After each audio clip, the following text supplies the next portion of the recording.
bir fincan soyulmuş çayım, yollara bakarak ötüp geçir günlerim, ayım. Fesilleri unuttum, ne kışım bellidir ne yayım. Haradasan sevgilim, yetmir sene sesim harayım. Göresen sen de benim tek, düşünürsen mi, üzülürsen mi? Göresen sen de benim tek, geceleri gözlerinden gizli gizli yaş dökürsen mi? Etrin duyulur havada, doya doya içime çekirem seni.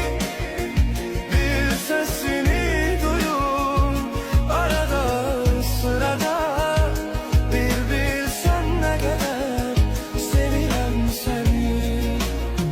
Etrin duyulur havada, doya doya içime çekirem seni.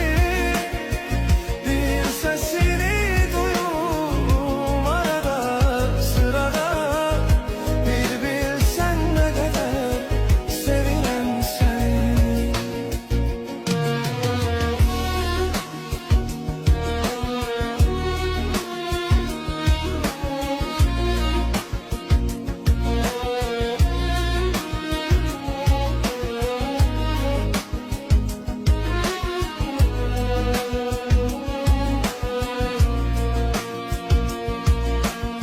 Sen yoksan kalbimin acısı dinmir.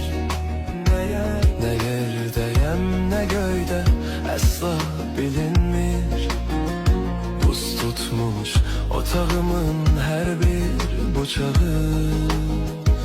ocağım tüstüleyir daha isinmir.